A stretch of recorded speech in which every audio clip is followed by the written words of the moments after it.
Hi കൂട്ടുകാരെ, നമസ്കാരം. എന്തൊക്കെയാ വിശേഷം? എല്ലാവരും സുഖമായിരിക്കണമെന്ന് വിചാരിക്കണം. ഞാനും ഇവിടെ സുഖമായിരിക്കണു.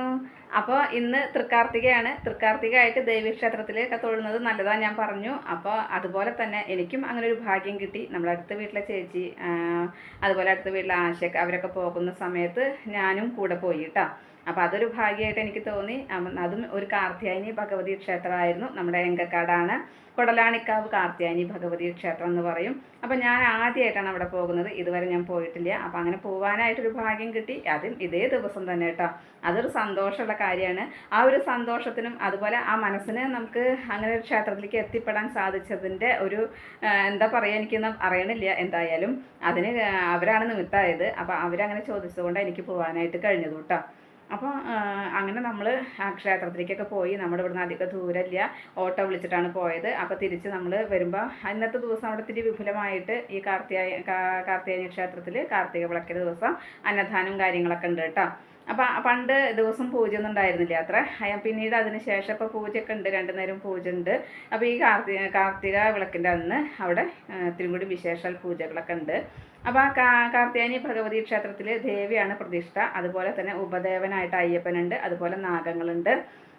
അപ്പം നമ്മൾ അവിടേക്ക് പോകുന്ന വഴികളും കാര്യങ്ങളും അതുപോലെ തന്നെ ആ പോകാൻ പറ്റിയ ഒരു സന്തോഷം ഞാൻ നിങ്ങളായിട്ട് പങ്കുവെക്കണമെന്ന് മാത്രം. പിന്നെ ഇന്നത്തെ ദിവസം ദേവീക്ഷേത്രത്തിൽ പോവുക, അതുപോലെ നമ്മൾ വൈകിട്ട് ദീപങ്ങൾ തെളിയിക്കുക, ഒരുപാട് ദീപങ്ങൾ വീട്ടിൽ തെളിയിക്കുക, അതൊക്കെയാണല്ലോ പ്രത്യേകത. പിന്നെ ഇന്നത്തെ ദിവസം എന്ന് പറഞ്ഞു കഴിഞ്ഞാൽ മാത്രമല്ല, ഈ മഞ്ഞുകാലമൊക്കെ തുടങ്ങുന്ന ഈ സമയങ്ങളിൽ നമ്മൾ ആകാശമൊക്കെ നല്ല എന്തെന്നാ പറയുക, പ്രകാശപൂർണ്ണമായിട്ട് പൂർണ്ണചന്ദ്രനാണല്ലോ, ചന്ദ്രനെ കാണാം, ആകാശത്തെ കാഴ്ചകൾ കാണാനായിട്ട് ഇന്നത്തെ ദിവസമൊക്കെ ഒരു പ്രത്യേകത തന്നെയാണ്. പക്ഷേ ഇപ്പോഴത്തെ കാലാവസ്ഥ നമുക്ക് പറയാനായിട്ട് കഴിയില്ല. കാരണം ഇന്നലെ ഞങ്ങളുടെ ഇവിടെ മഴയും മൂടി കെട്ടിയിട്ടൊക്കെ ഉണ്ടായിരുന്ന അന്തരീക്ഷം. ഇന്നിപ്പോൾ കുറച്ച് വെയിലൊക്കെ ഉണ്ട്, ചെറിയ ചൂടോട് കൂടിയ വെയിലൊക്കെ ഉണ്ട്, മൂടിക്കെട്ടലൊന്നുമില്ല, മഴയില്ല കേട്ടോ. അപ്പം എന്താ മഴ വെയിൽ ഇപ്പോൾ ഒന്നും പറയാൻ പറ്റില്ല.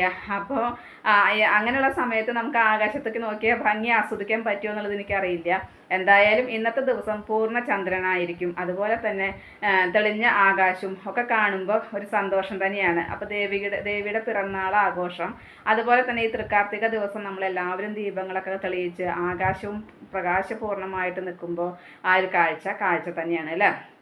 അപ്പോൾ ഞാൻ പറഞ്ഞു വൈകിട്ട് ദീപങ്ങൾ തെളിയിക്കണം എന്ന് പറഞ്ഞെങ്കിൽ എനിക്ക് പറ്റില്ല. കാരണം കുട്ടികളൊക്കെ ഇവിടെ ഉള്ള കാരണം ദീപങ്ങൾ തെളിയിച്ച് വെച്ച് കഴിഞ്ഞാൽ അവരെല്ലാവരും പോയിട്ട് തൊടുക, എനിക്കാണെങ്കിലും വേണമെങ്കിലും. അപ്പോൾ ഞാൻ ദീപാവലിക്കും ഈ പ്രാവശ്യം എന്താ ചെയ്തത്, 5 തിരിയിട്ട നിലവിളക്ക് കത്തിച്ച് ഉമ്മർത്ത് വെക്കും. അപ്പോൾ ഇന്നിപ്പോൾ അതിനെ ഞാൻ ചെയ്യണുള്ളൂ. അപ്പം മനസ്സിനൊരു സമാധാനം കിട്ടാനായിട്ട് നമ്മൾ അങ്ങനെ ചെയ്യണു. അതന്നെ നോക്കിയിരിക്കണം കേട്ടോ, അല്ലെങ്കിൽ അവരത് പോയി പിടിക്കും. ദീപാവലിയുടെ അന്ന് പോയി പിടിക്കുകയായിരുന്നു. അപ്പോൾ എനിക്ക് എന്താ ചെയ്യണം നോക്കിയാൽ അവൾ അതുപോലെ ചെയ്യും. അപ്പോൾ അങ്ങനെ അതുകൊണ്ട് ശ്രദ്ധിക്കുക വേണം. എന്നാലും അമ്പലത്തിൽ പോയ ഒരു വിശേഷങ്ങളും അതുപോലെ തന്നെ ആ ഒരു സന്തോഷം എനിക്ക് നിങ്ങളായിട്ട് പങ്കുവെക്കണം തോന്നിയുകൊണ്ട് പങ്കുവെച്ചതാണ്. അപ്പോൾ നമുക്ക് ഇവിടെ നിന്നും നമ്മുടെ വീടിൻ്റെ ഒരു സൈഡിൽ കൂടെ പോണൊരു വഴിയുണ്ട്. ആ വഴി കൂടെ പോയി കഴിഞ്ഞാൽ നേരെ അങ്കക്കട്ടയ്ക്ക് എത്താട്ടോ. അപ്പോൾ നമ്മൾ ഓട്ടോയിലാണ് പോകുന്നത്. അപ്പോൾ ആ വഴിയൊക്കെ ഒന്ന് ഞാൻ കാണിച്ചതാണ്. ഇങ്ങനെ നമ്മൾ നേരെ ഇവിടുന്ന് ചെന്ന് കഴിഞ്ഞതുപോലെ പാടം, 2 സൈഡും പാടമായിട്ട് ചെറിയൊരു റോട്ടിൽ കൂടെ നമ്മൾ പോവുക. അപ്പോൾ നമ്മുടെ ഈ പാടത്തിൻ്റെ ഇടത് ഭാഗത്ത് ഒരു പാലയ്ക്ക് ക്ഷേത്രമുണ്ട്, ആലിൻ്റെ ചോട്ടിൽ പ്രതിഷ്ഠയായിട്ട്. അവിടെ വിഷുവിനൊക്കെ വേലയൊക്കെ ഉണ്ട്, ഞാൻ നിങ്ങൾക്ക് കാണിച്ചിട്ടുണ്ട്. അപ്പോൾ നമ്മൾ ഈ പാടം കടന്ന് നേരെ കയറി ചെല്ലുക നമ്മൾ എങ്കക്കാട് സെൻറ്ററിലേക്കാണ് കേട്ടോ. അപ്പോൾ എങ്കക്കാട് സെൻറ്ററാണിത്. ഈ എങ്കക്കാട് സെൻറ്ററിൽ നമ്മൾ നേരെ മങ്കര റോട്ടിൽ കൂടെ പോകുമ്പോൾ, ഞാൻ ഇതിന് മുൻപിന് ഒരു ശിവക്ഷേത്രത്തിലേക്ക് പോയതും ഒരു അയ്യപ്പ ക്ഷേത്രമൊക്കെ കാണിച്ചിട്ടുണ്ട്. അപ്പോൾ അവിടെ നിന്നും ഇടത്തോട്ട് നമ്മൾ പോയി കഴിഞ്ഞാൽ ഇതുപോലെ ഈ കൊടലാണിക്കാവ് കാർത്യായനി ഭഗവതി ക്ഷേത്രത്തിൻ്റെ അവിടേക്ക് എത്താട്ടോ. അത് അവിടെ റോട്ടിൽ നമ്മൾ ഓട്ടോ ഇറങ്ങി ഇനി നമ്മൾ ഈ വഴിയിൽ കൂടെ ഇറങ്ങുക, ഉള്ളിലേക്ക് ഇറങ്ങുക. അത് ക്ഷേത്രത്തിലേക്ക് മാത്രമുള്ള വഴിയാണ്. അവിടെ ഒരു വീടും ഉണ്ട് തോന്നുന്നുണ്ട് കേട്ടോ. അപ്പം ഇങ്ങനെ ചെന്ന് കഴിഞ്ഞതാണ് ക്ഷേത്രം. ചുറ്റും വണ്ടികളൊക്കെ പാർക്ക് ചെയ്യാണ്ട് സ്ഥലമുണ്ട്. ചെറിയൊരു അമ്പലമാണെങ്കിലും നല്ല ഭംഗിയുള്ളൊരു അമ്പലം കേട്ടോ, പഴയൊരു അമ്പലം. ഇത് ദേവീ ക്ഷേത്രത്തിൽ പിൻഭാഗത്തേക്കാണ് നമ്മൾ ചെല്ലണത്. അങ്ങോട്ട് കിഴക്കോട്ട് തിരിഞ്ഞിട്ടായിരിക്കുന്നത്. കിഴക്കായിരിക്കും ഞാൻ വിചാരിക്കുന്ന ഭാഗം, എനിക്കറിയില്ല കേട്ടോ. അപ്പോൾ ഞാൻ നിങ്ങൾക്ക് കാണാനായിട്ടൊന്നും ഇങ്ങനെ ചുറ്റും ഒന്നും എടുത്തുനിന്ന് മാത്രം നല്ല ഭംഗിയുള്ള ഒരു അമ്പലം അല്ലേ. ഉപദേവനായിട്ട് അയ്യപ്പനും ഉണ്ട്, അതുപോലെ തന്നെ നാഗങ്ങളും ഉണ്ട് കേട്ടോ. അപ്പം ഫ്രണ്ടിൽ വലിയൊരു ആലുണ്ട് അമ്പലത്തിൻ്റെ മുൻവശത്ത്, കണ്ടോ. ഇതുപോലെ ഇങ്ങനെ സ്റ്റെപ്പുകളൊക്കെ ഇട്ടിട്ട് അവിടെ ചിരാതുകളൊക്കെ വെച്ചിട്ടുണ്ട്. ഇന്ന് കാർത്തിക ദീപം തെളിയിക്കാനായിട്ട് ഒക്കെ റെഡിയാക്കി കൊണ്ടിരിക്കുകയാണ് അവർ കേട്ടോ. അപ്പോൾ ഇങ്ങനെയാണ് അമ്പലത്തിൻ്റെ ഇത് കേട്ടോ. പിന്നെ ഞങ്ങളവിടെ ചെല്ലുമ്പോൾ അന്നദാനമൊക്കെ തുടങ്ങിയിട്ടുണ്ടായിരുന്നു. അപ്പം ഞങ്ങളും അന്നദാനത്തിനൊക്കെ ഇരുന്നു. ശരിക്കും നാടൻ രീതിയിലുള്ള സാമ്പാറും കായും പയറും ഉപ്പേരിയും മത്തങ്ങയും പയറും കൂടിയുള്ള ഓലനും അതുപോലെ അവിയലും ഗോതമ്പ് പായസവും പപ്പടും നാരങ്ങ അച്ചാറും ആയിരുന്നു കേട്ടോ. അപ്പോൾ നമുക്കൊരു പ്രത്യേകത തന്നെയല്ലേ അമ്പലത്തിൽ നിന്നൊക്കെ കഴിക്കുക എന്ന് പറഞ്ഞു കഴിഞ്ഞാൽ അതൊരു സന്തോഷം ഒന്ന് വേറെ തന്നെയാണ്. അപ്പോൾ അതും ഞാൻ നിങ്ങളായിട്ടൊന്നും ഇങ്ങനെ പങ്കുവെച്ചു എന്ന് മാത്രം. അപ്പോൾ ഇതിനൊക്കെ ഈ തൃക്കാർത്തിക ദിവസം കാർത്യായനി ഭഗവതിയുടെ അടുത്തേക്ക് എത്താനും ആ ഭക്ഷണം കഴിക്കാനും കഴിഞ്ഞതിൽ എനിക്ക് ഒരുപാട് സന്തോഷം ഉണ്ട് കേട്ടോ. അപ്പോൾ ഇതുപോലെ അവർ അമ്പലത്തേക്ക് പോകാൻ പറഞ്ഞിട്ട് എന്നെ വിളിച്ചപ്പോൾ പോകാൻ ഞാൻ തയ്യാറാവാമെന്ന് വിചാരിച്ചു. അപ്പോൾ ബിജുവും പ്രജിക്കും ഒന്ന് പുറത്ത് പോകണം, തൃശ്ശൂർക്ക് പോകേണ്ട ആവശ്യമുണ്ട്. അപ്പോൾ അവർക്ക് പോകാൻ പറഞ്ഞാൽ ശരി ഞാൻ പോകണില്ല എന്ന് വെച്ചു. അപ്പോൾ രുക്കുണ്ടല്ലോ അമ്മയ്ക്ക് കൂട്ടിന് എല്ലാ കാര്യങ്ങളും രാവിലത്തെ ടിഫിനൊക്കെ കഴിഞ്ഞിട്ടല്ലേ പോകുന്നത്. അപ്പോൾ അങ്ങനെ രുക്കുവിനോട് പറഞ്ഞിട്ട് രുക്കു പറഞ്ഞു എന്നോട് പൊക്കോളാനായിട്ട് പറഞ്ഞു. അങ്ങനെ ഞാൻ പോയി. നമ്മൾ 1 മണിയാകുമ്പോഴത്തേനും തിരിച്ചെത്തി കേട്ടോ.